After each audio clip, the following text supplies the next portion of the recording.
6-5 = 6-5 = एक 2013 की Kannada horror film है जो फाउंड फुटेज शैली में बनी है। 28 अक्टूबर 2010 को मांड्या और बेंगलोर के रहने वाले रमेश, नवीन, कुमार, प्रकाश, दीपा और सौम्या पश्चिमी घाट के एक अज्ञात पर्वत पर ट्रैकिंग की योजना बनाते हैं। उनमें से 4 की मौत हो जाती है, एक लापता हो जाता है और एक सभ्यता में वापस लौटने में कामयाब हो जाता है। 5. रमेश एक फुल HD कैमरा लेकर ट्रैक पर एक डॉक्यूमेंट्री बनाने के इरादे से निकलता है। रास्ते में कुछ अजीबोगरीब घटनाएं घटती हैं जिनसे उन्हें लगता है कि बुराई का अस्तित्व है और उनकी जान खतरे में पड़ जाती है। वे ट्रैक के दौरान अपने साथ हुई कठिनाइयों को रिकॉर्ड करने में कामयाब हो जाते हैं। 9 दिन बाद बचाव अभियान में लगे वन रक्षकों को रमेश का कैमरा मिलता है और इस बरामद वीडियो को फिल्म में दिखाया जाता है। 6-7 दिन 1 संपादन करना। रमेश, नवीन और कुमार मांड्या के पास स्थित प्रकाश के गांव में उससे मिलने जाते हैं।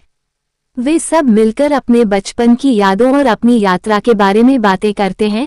तभी गांव के प्रवेश द्वार पर कोई उन्हें घूरने लगता है। दिन 2 संपादन करना। दीपा और सौम्या समूह में शामिल हो जाती हैं। सब मिलकर वे जरूरी सामान पैक करती हैं और मैसूर के लिए रवाना हो जाती हैं। वहां से वे ट्रैकिंग मार्ग के शुरुआती बिंदु तक जाती हैं, जो मैसूर से कथित तौर पर 180 किलोमीटर 110 मील दूर है। तीसरा दिन संपादन करना। ट्रैक की शुरुआत में वन विभाग की चौकी पर नाम और पते दर्ज कराने के बाद समूह ने ट्रैकिंग शुरू की। घने जंगल और खड़ी चढ़ाई से होते हुए कुछ घंटों की पैदल यात्रा के बाद वे सभी थक गए और जल्दी आराम करने का फैसला किया। रमेश और प्रकाश कैमरा लेकर पास की एक छोटी नदी से पानी लाने चले गए, जबकि बाकी लोग शिविर स्थल तैयार करने लगे।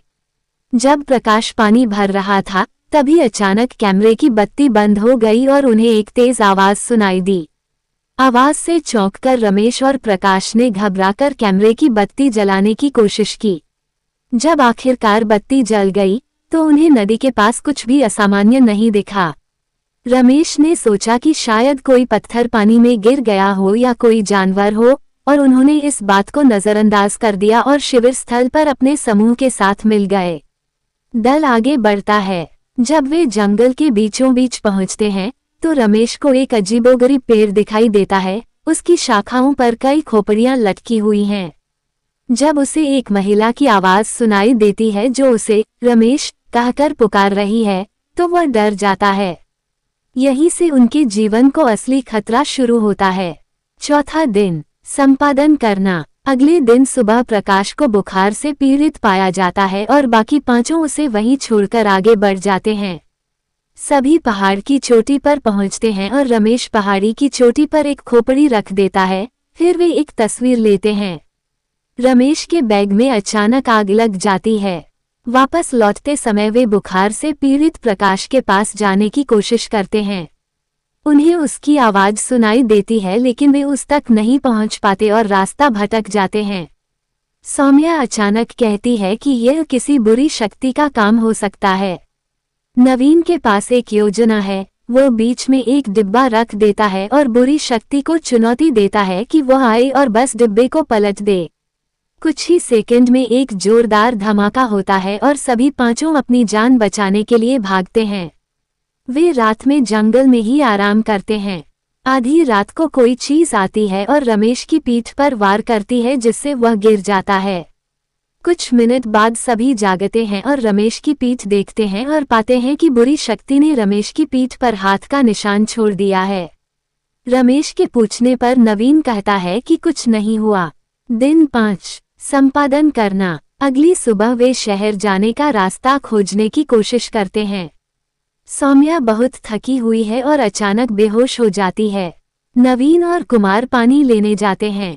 दीपा और रमेश नवीन की मदद की गुहार सुनते हैं और उनकी मदद के लिए जाते हैं। तभी अचानक सौम्या हवा में उछलती है और कुछ सेकंड के लिए तैरती है और फिर उसी स्थिति में गिर जाती है जैसे पहले लेटी थी। इसी बीच चारों वापस आ जाते हैं। सौम्या उठती है और वे सब आगे बढ़ते हैं। कुमार को एक पेड़ पर चढ़कर शहर का रास्ता देखने के लिए कहा जाता है। वो नीचे उतरकर कहता है कि उसे सिर्फ जंगल दिखाई दे रहा है। लेकिन नीचे उतरते ही वह अपने मोजे और जूते पहनने लगता है और कहता है कि उसने वास्तव में वापस जाने का रास्ता देख लिया था और उसने पहले इसलिए नहीं बताया क्योंकि उसे पीछे छूट जाने का डर था। सभी खुश हो जाते हैं और अपनी यात्रा जारी रखते हैं। शाम को रमेश और कुमार पानी लाने जाते हैं और रास्ते में उनकी बातचीत होती है। कुमार चुपचाप एक पेड़ के पास जाता है और अपना चेहरा पेड़ से रगड़ने लगता है।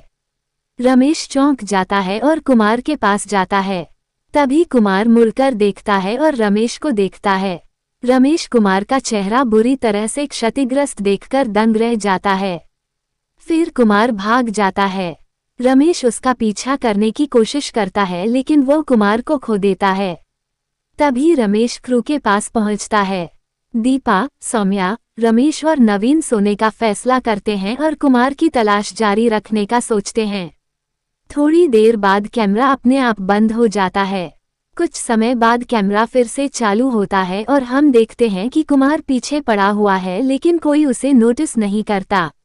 वे दीपा को बुरी हालत में पाते हैं और नवीन उसे उठाकर ले जाता है और सभी आराम करने का फैसला करते हैं। रात में रमेश की नींद खुलती है और उसे उल्टी होने लगती है। सौम्या उठकर उसके साथ पानी लेने जाती है। अब दीपा अचानक उठती है, एक बड़ा पत्थर उठाती है और सोते हुए नवीन पर फेंक देती है। नवीन का सिर बुरी तरह चकनाचूर हो जाता है और उसकी तुरंत मृत्यु हो जाती है। फिर दीपा एक चाकू ढूंढती है और अचानक अपना गला काटकर आत्महत्या कर लेती है। रमेश वापस आता है और सौम्या के बारे में कुछ चिल्लाता है, जो शायद लापता हो गई है। लेकिन उसे आश्चर्य होता है जब वो नवीन और दीपा दोनों को मृत पाता है। अंत में रमेश को अलौकिक भूत मार डालता है। उसे बिना सिर के दिखाया जाता है और भूत उसे घसीटते हुए ले जाता है। केवल प्रकाश ही वापस लौटता है।